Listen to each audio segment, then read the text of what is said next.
Joining us now in Studio B for the first time is radio analyst and former BYU quarterback Marc Lyons, 38 years calling Cougar football. Welcome to Studio B, Marc. Well, thank you. Thank you. I can only say this comes close to the fun that I had when I was at Wisconsin. Yes. Hey, not even close, and that's fine. Now, which Wisconsin trip, Marc? Because 1980, your first year, you watched Jim McMahon go in there and beat the Badgers 28-3, and then now you've bookended it with one of what we think is the top 5 greatest wins in BYU football history of what happened last Saturday. What do you think about those bookends? Well, every time I go to Madison, 2 out of 3 times that I go to Madison, they get a win. Yeah, and so it was great. What an exciting game, though. It was out of nowhere. You guys are talking a lot, and I have to go with the old adage that you're only as good as the last game you played. So you don't know what's going to happen next week, but you plan on being as good as you were the week before. Hopefully that plays out. Absolutely. And BYU certainly has some more tests coming. McNeese this week, Washington on the other end. But if I could comment just quickly on what you're looking in the wins.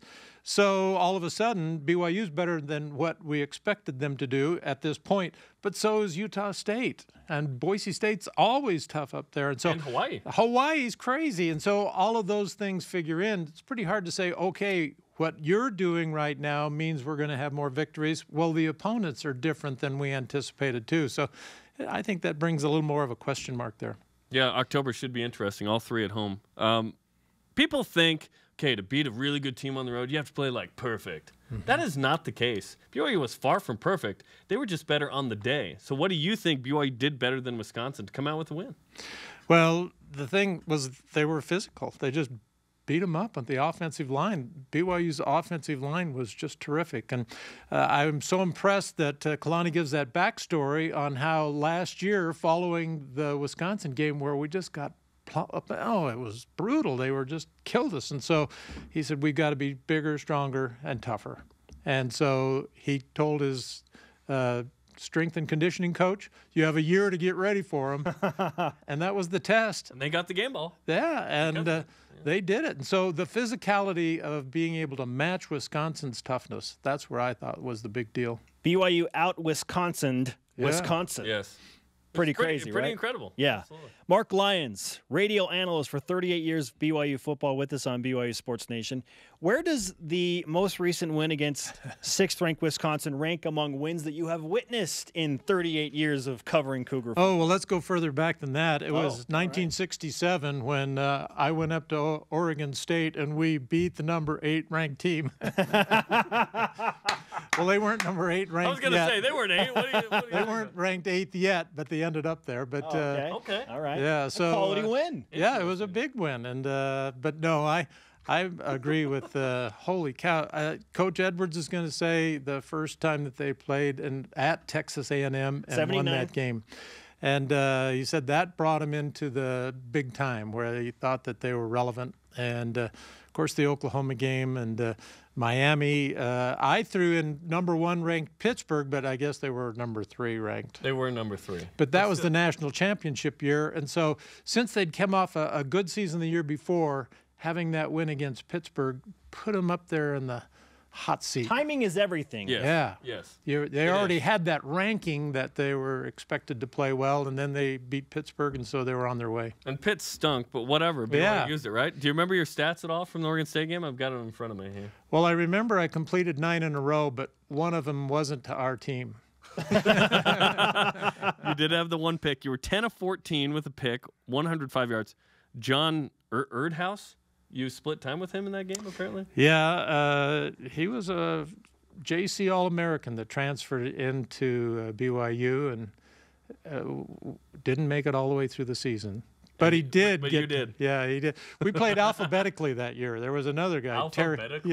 Terry Sanford was also a quarterback. And so Erdhouse started, not the Oregon State game, but then I went in second, and then Terry played third. There you go. Okay, Tanner Mangum's stats against Wisconsin are interesting, right? He throws for, what was it, 89 yards, was it? 12 of 22, 12 of 22, 89 yards. But we think the way he managed the game was perfect. That's not sustainable for success the whole season, obviously. But what did you think of his performance against Wisconsin? That was it. I felt he was poised. He was in charge. I felt that he led the team well. He was confident. I felt as though he played a solid game. It wasn't like Max Hall going out and beating Utah or Ty Detmer beating Miami, but he controlled the game from what he was doing, didn't make mistakes. I do think they're going to have to throw the ball downfield. I think teams are just going to close in on them, and they're going to have to loosen up and throw some deep passes and be successful with those.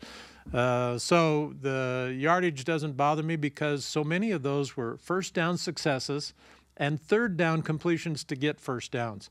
So those two things, if you start out with 6 and 7 yards on first down, whether it's a pass or a run, boy, you're set up to make that first down. You're going to make it. And same thing when they was third and manageable, they threw shorter passes and were catching them. So that made a big difference. So not a lot of yards, but successes on first and third really helped. Yeah, the efficiency on third down, a completion to Talon Shumway, one to Aleva Heath. Yeah, right. Like that. Romney caught one. They were timely. Yeah, Gunnar Romney. They were timely conversions on third down, which is, I think, why I'm with you. I feel like he had a really solid performance despite not seeing that overwhelming number in the yardage category. Now, we want you to look at his entire season performance through 3 games. How would you assess Tanner Mangum against Arizona, Cal, and now Wisconsin? Yeah, I'm still there. The interceptions against Cal, I thought I would have thrown the long ball that he tried to throw. And I liked that he got out in front, saw a guy behind the defense, but he pushed it a little bit through on the wrong step and didn't get the distance that he needed. But I would have thrown that ball.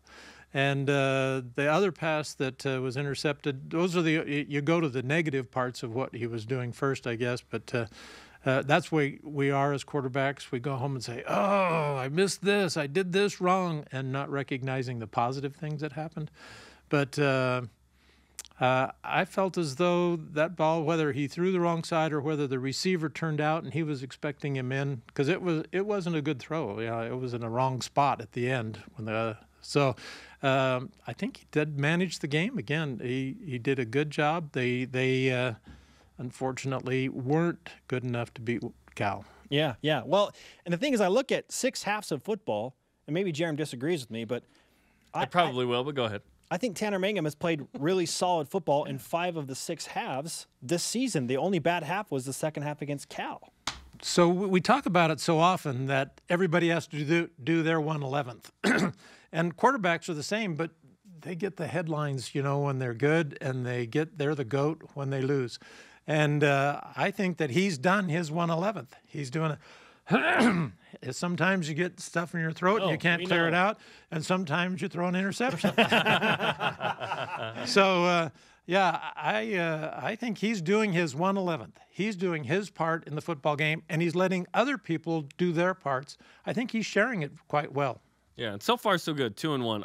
I'm with you though, Mark. I think there's going to be a game where Tanner Mangum's going to need to win it for BYU, where someone loads the box or something. So here comes McNeese. This is a top 10 FCS foe. They're no pushover. This is a game BYU certainly should win. And then you have Washington the next 2 weeks. So what do you expect this week in preparation for next week? Yeah. So another day of improving football. I think they just have to get better again because I think Washington has athletes that are probably in the category that you can get that top 10 ranking. And so you have to work a little bit harder each week in order to get to that level. And Utah beat them up. The defense for Utah really got after them. I was impressed with Utah's defense, but still, Washington came out with a win against a real tough defense. So BYU has to get to that point, I think. So you want to see improvement in all areas. Now, the offensive line's been terrific, and I just think they've been great. And McNeese has made 14 sacks this year. That's a lot. Yeah. And so they get after it on the pass defense and the rush. So that's the first area. I want to see how that offensive line and backs help pick up that rush and protect Tanner. And if they protect Tanner, I think they're going to be fine. Marc Lyons, hero of a 1967 win for BYU at Oregon State. That's That right. Beavers team finished number 8 in the country. That's right. The Arvada Flash. Yes. That's right. We want a man who beat a team that finished in the top 10 in 1967 to sign our flag. Awesome. So as we go to break, if you wouldn't mind giving us your autograph, that would be great. And congratulations on just a remarkable 38-year broadcast Yes, career. we're enjoying this last season with you, Mark. What a good ride, and it's been great. And this season's turned out to be fun. And I'm expecting, even though you guys aren't there yet, I'm expecting a national playoff game. That's one of my goals in life was to. You can wear these. Put on the blue goggles, you can wear Mark. the blue goggles. There you go. Actually, I got to announce the Michigan game, so we've already been there. Thanks, Mark. Okay, All thank right, you. Marc Yeah. Lyons.